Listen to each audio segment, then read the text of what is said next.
12 quiet signs. Your relationship won't survive. Falling in love? Yeah, it hits hard. It's intense, passionate, and honestly kind of addictive. But here's the thing. Those rose-colored glasses you get during the honeymoon phase, they're thicker than you think. And while you're busy floating in romantic euphoria, you might be ignoring stuff about your partner that's, well, kinda major. Maybe it's how they talk over you, or how they dismiss things that matter to you. At first, you brush it off. But later, it doesn't feel so small. That bliss, it doesn't last forever. Eventually, the emotional high levels out, and reality, it starts to sharpen. The fog lifts. You start to see things clearly, things you wish you had seen earlier. Which means a lot of those out-of-nowhere problems later on, they were actually there the whole time. You just didn't want to see them. Not because you were blind, but because you wanted to believe. You wanted this to be it. Now don't panic. Every relationship has bumps. But when those bumps start to look like red flags, that's when it's time to pay attention. It's not about running at the first sign of trouble. It's about knowing the difference between a bump and a warning. 12 early signs.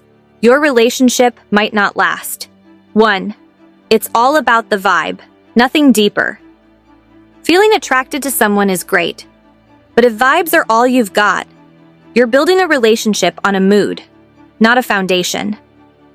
It's easy to get caught in the energy, the chemistry, the laughs. But without shared goals, similar values, and meaningful conversations, you're on shaky ground. Do you have shared goals? Similar values? Can you even have a long convo that's not about feelings or flirting?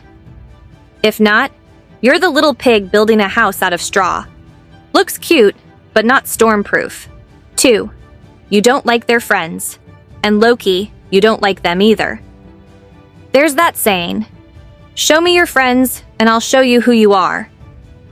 Kind of true, right?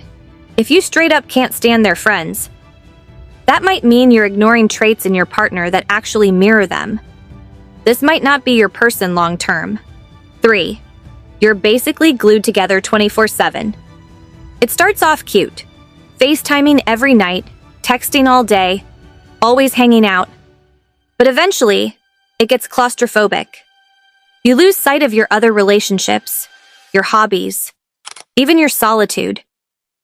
If your world shrinks down to just them, your sense of self starts to fade. That "you complete me" line? Dangerous if it becomes "you're all I am." 4. You're the only one putting in work. Love shouldn't feel like a job interview where you're the only one showing up. If you're always initiating convos, planning dates, and fixing things, that's not love. It's emotional labor without pay. And it builds resentment. You both should be in it together, not you carrying the whole thing. 5. They make all the decisions, with or without you. If they override your opinions or make choices for you, you're not in a partnership. You're in a power imbalance. Relationships are supposed to be built on mutual respect. But if your voice always comes second, or never, that's not cute. That's not romantic. That's control. 6. You still can't fully be yourself around them. If you're still filtering your personality every time you're together, are you even in a relationship with them, or just playing a role? Do you tone yourself down? Avoid certain topics just to keep the peace? You shouldn't feel like you're on a first date every time you see them. 7. They constantly try to fix you. If everything you do is wrong, your clothes, your voice, your choices, it's not love. It's rejection dressed up as help. They claim they're trying to improve you, but really, they're erasing you. Newsflash, you're not a project, you're a whole person. 8. You fight. Constantly. A disagreement here and there is normal. But if every convo becomes an argument, you're not communicating. You're just surviving each interaction. That's not passionate. That's incompatible. You can't grow together when all your energy is spent on conflict. 9. There's zero trust. Trust isn't optional. It's required. Without it, everything breaks down. Sneaky phone checks. Constant, "Where are you?" texts. Calling their friends to verify stories. That's not protective. That's control dressed as concern. That's not trust. That's anxiety pretending to be love. 10. They're sweet to you, but mean to everyone else. They're charming with you, but rude to waiters, delivery drivers, their mom. Big red flag. If they show respect selectively, the mask might slip later, and it'll be you on the receiving end. 11.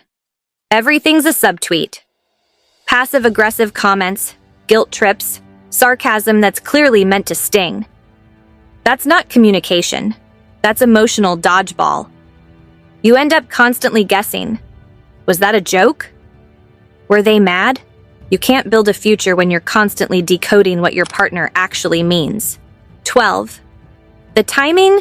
Just. Isn't it? Sometimes it's not about effort or love. It's just timing. You're healing from something. They're chasing a dream across the world. You want to settle down? They're not even thinking long-term. And no matter how much you wish you were on the same page, here's the truth. No relationship is perfect. But there are some things you just shouldn't ignore. These signs? They aren't doom, they're data. Seen these signs before? Drop your story in the comments. If this hit home, show your support by liking, sharing, and subscribing to Unwired Mind. Thanks for watching.